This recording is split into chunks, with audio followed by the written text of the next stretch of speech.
오늘은 전해오는 옛날 이야기 가운데 금덩어리와 함께 부부금실의 묘약도준 도깨비 이야기입니다. 구독과 좋아요 그리고 알람 설정 부탁드립니다. 재미있고도 좋은 글로 보답하겠습니다. 전라도 어느 마을에 30이 넘도록 장가를 못 간 머슴 갑석이 있었습니다. 자신의 처지가 갑갑하던 갑석은 그동안 저축한 돈을 몽땅 챙겨서는 용하다고 소문난 점쟁이를 찾아갔습니다. 그런데 점쟁이 집에 도착해 보니 대문 앞에 이렇게 쓰여 있었습니다. 점 한번 보는데 천냥. 천냥이면 효녀 심청이 목숨도 살 수 있을 만한 돈인데 너무 큰 돈이라 깜짝 놀랐지만 이왕 발걸음을 한 것, 점을 보기로 했습니다. 기다리는 손님들이 많아서 기다려야 했는데 한나절 기다리니 갑석 차례가 되었습니다. 점쟁이는 한참 갑석을 쳐다보더니 보자기에 무엇인가를 넣고는 이렇게 말했습니다. 살다가 너무 힘들어서 아이고 죽겠다 싶을 때가 오면 이 보자기를 펴보시오. 아무리 궁금해도 아무 때나 펴면 안 됩니다. 내 말을 꼭 명심하시오. 점을 치고 집으로 돌아온 지 몇 달이 흘러 정월이 되었습니다. 그런데 마을 전체에 이상한 소문이 돌기 시작했습니다.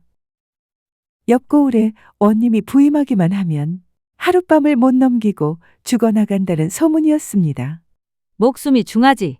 그까짓 벼슬이나 돈이 중한가? 그래서 그런지 공짜로 원님 벼슬을 주고 돈까지 많이 준다고 해도 나서는 이가 없었습니다. 뒤늦게 그 소문을 듣게 된 갑석은 무릎을 탁 하고 쳤습니다. 드디어 때가 왔구나. 점쟁이가 준 부적을 쓸 때가 된 거야. 갑석은 옆 고을로 달려가 관아에 가서는 자기가 그 일을 해결해 보겠다고 말했습니다. 그리고 원님이 죽어 나간다는 방으로 들어갔습니다. 한밤중이 되자 갑자기 으스스한 바람이 불기 시작하더니 이상한 소리가 들려왔습니다. 방 안에서 촛불 하나만 켜고 앉아있던 갑석은 정말 죽을지도 모른다는 생각이 들었습니다. 머리카락이 쭈뼛하고 서고 등골이 오싹해졌습니다. 그래서 얼른 점쟁이가 준 부적 보따리를 펼쳤습니다. 그 속에는 무시무시한 귀신 가면이 3개 들어 있었습니다. 갑석은 얼떨결에 하나는 얼굴에 나머지 2개는 되는 대로 양쪽 무릎에 걸쳤습니다. 그러자마자 방문이 스르륵 열리더니 한 무리의 도깨비가 들이닥쳤습니다. 갑석은 너무 무서워서 이를 딱딱 부딪히며 무릎을 가슴에 붙이고 몸을 잔뜩 웅크렸습니다. 그런데 희한했습니다. 갑석의 모습을 본 도깨비들이 혼비백산에서는 순식간에 달아나 버린 것입니다. 잠시 후 다시 스산한 바람이 불더니 이번에는 아까보다 덩치가 크고 울퉁불퉁하게 생긴 도깨비 하나가 쑥 들어섰습니다. 그러더니 갑석 앞에 무릎을 꿇고 절을 했습니다. 갑석은 정신을 가다듬고 도깨비를 향해 호통을 쳤습니다. 도대체 이 무슨 해괴한 장난질이야? 그러자 도깨비가 잔뜩 울상이 되어서는 살살 기면서 하소연하기 시작했습니다. 나으리, 사실 우리는 항아리 속에 있는 금덩어리가 변하여 된 도깨비입니다. 이 방 구들장 밑에 파묻힌 지 100년이 넘었는데 아무도 항아리 속에 있는 저희를 풀어주지 않았습니다. 너무 답답해서 항아리 뚜껑을 열어달라고 나타나면 우리가 말도 꺼내기 전에 다들 우리를 보고 놀라서 죽어 나자빠졌습니다. 어쩔 도리가 없었습니다. 우리는 단지 금항아리 3개가 묻혀 있다고 알려주려고 온 것뿐이었습니다. 너무 오래 묻혀 있어서 제발 바람을 좀 쐬게 해달라고 부탁하려고 나온 것뿐입니다. 이제 나으리께 다 말씀드렸으니까 방바닥을 파서 우리가 바람을 좀 쐬게 해주십시오. 그러면 다시는 나타나지 않을 것입니다. 날이 밝자 갑석은 사람들을 시켜 방바닥 밑을 파보도록 했습니다. 그랬더니 정말로 금 항아리 3개가 나왔습니다. 갑석은 2개의 항아리 속에 든 금덩어리를 마을 사람들에게 골고루 나눠주고 하나 남은 항아리의 금덩어리는 자기가 가졌습니다. 금 항아리 이야기가 퍼지자 갑석의 삼간초가 앞이 갑자기 북적이기 시작했습니다. 전에는 인사조차 안 하던 사람들이 쌀이며 술을 들고 찾아왔습니다. 노총각 갑석이 부자가 됐다는 소문을 듣고는 젊은 처녀들이 갑석의 집 대문 앞을 괜히 지나다니기도 했습니다. 세상 인심이 참 묘했습니다. 전에 남의 집 머슴을 살 때는 아는 척도 안 하더니, 그런데 문제는 갑석이 여자 경험이 하나도 없는 숙맥이라 도깨비보다 여자를 더 무서워하고 어려워했다는 것입니다. 사실 갑석이 좋아하는 낭자가 한 사람 있었습니다. 바로 장터 포목점에서 배를 파는 처녀 꽃분이었습니다. 꽃분이는 말수가 적고 눈빛이 맑은 처녀였습니다. 다른 처녀들처럼 일부러 웃으며 다가오지도 않았고 금덩어리 이야기를 먼저 꺼내지도 않았습니다. 하지만 장날에 갑석이 포목점 앞을 지나갈 때면 괜히 배를 한 번 더 고쳐 접고 멀쩡한 하늘을 한 번 올려다볼 뿐이었습니다. 갑석은 그런 꽃분이가 이상하게 마음에 좋았습니다. 하지만 도깨비 앞에서는 간이 커졌는데 꽃분이 앞에서는 괜히 쑥스러워져서 발끝만 보게 되었습니다. 그러던 어느 날 어떤 처녀가 대문 앞에서 머뭇거리고 있었는데 힐끗 보니 꽃분이었습니다. 어디서 그런 용기가 생겼는지 갑석이 뛰어나가서 대문을 열어주었습니다. 하지만 그것뿐. 괜히 무섭고 괜히 어려워서 어쩔 줄 모르는 갑석을 보고는 기다리다 못한 꽃분이가 먼저 말을 걸었습니다. 그날 밤 정말 도깨비를 보셨나요?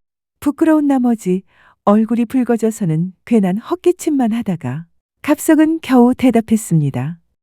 도깨비야 뭐. 도깨비 몇 놈을 보긴 했죠. 그러자 꽃분이가 고개를 숙이며 말했습니다. 저는 도깨비를 생각하면 밤에 무서워서 잠이 안 옵니다. 혹시 무섭지 않으셨습니까? 갑석은 그 말이 처녀가 자기를 걱정하는 말인 것 같아서 괜히 가슴이 덜컥 내려앉았습니다. 아, 아닙니다. 하나도 안 무서웠습니다. 그러자 처녀는 얼굴이 더 붉어지며 돌아섰습니다. 그러더니 다음 날부터 갑석이 들에 나갔을 때 살짝 집에 와서는 밥과 반찬을 해놓고 갔습니다.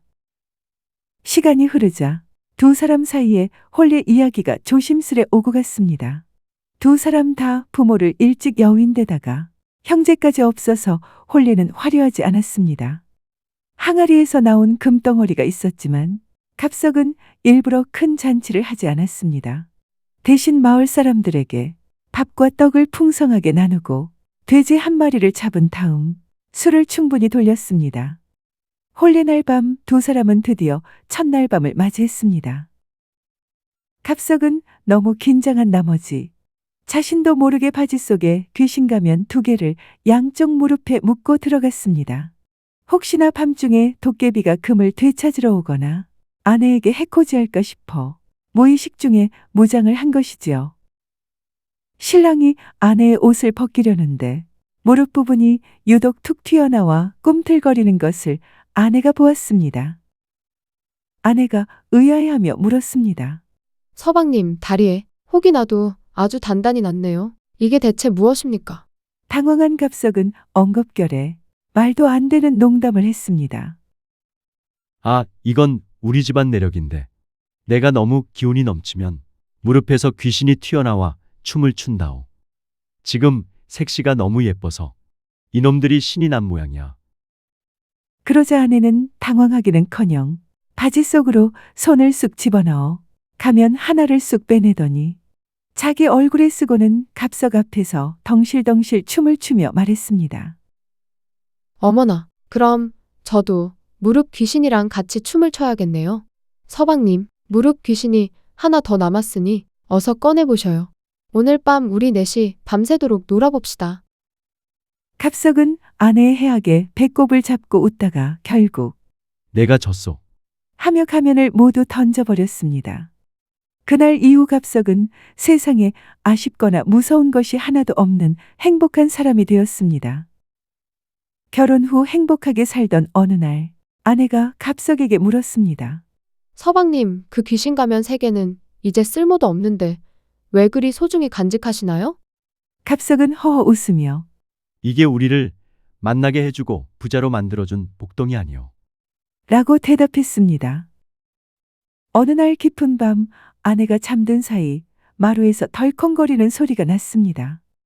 갑석이 나가보니 예전에 만났던 그 덩치 큰 도깨비가 다시 나타나 있었습니다. 도깨비가 속삭였습니다. 나리, 드릴 말씀이 있어 신뢰를 무릅쓰고 왔습니다. 사실 항아리가 3개가 아니라 4개였는데 저희가 깜빡하고 하나를 말씀드리지 않았지 뭡니까? 그런데 그 항아리에는 금덩어리가 아니라 부부 금실을 좋게 만드는 묘약이 들어 있습니다. 그러더니 항아리 하나를 건네주고 도깨비는 사라졌습니다. 다음 날 아침 갑석은 그 단지 안에 든 달콤한 꿀을 아내와 나누어 먹었습니다. 그 덕분인지 두 사람은 평생 큰 소리 한 번 내지 않고 아들, 딸을 여럿 낳으면서 금실 좋게 살았습니다. 사람들이 모이면 종종 갑석 부부를 두고 우스갯소리를 했습니다. 마을 사람들 사이에서는 그 집은 금덩어리보다 부부 사이가 더 반짝거린다. 는 소문이 자자했습니다. 1000냥짜리 점 덕분에 부자가 된 갑석은 남보다 간이 조금 더 큰 덕분에 금덩어리를 챙겨서는 빚도 갚고 장가도 가고 행복하게 잘 살았습니다. 이 이야기는 전라북도 정읍군 칠보면에서 전승되고 있습니다. 들어주셔서 고맙습니다. 자료 출처는 따로 명기했습니다. 참고하시기를 바랍니다.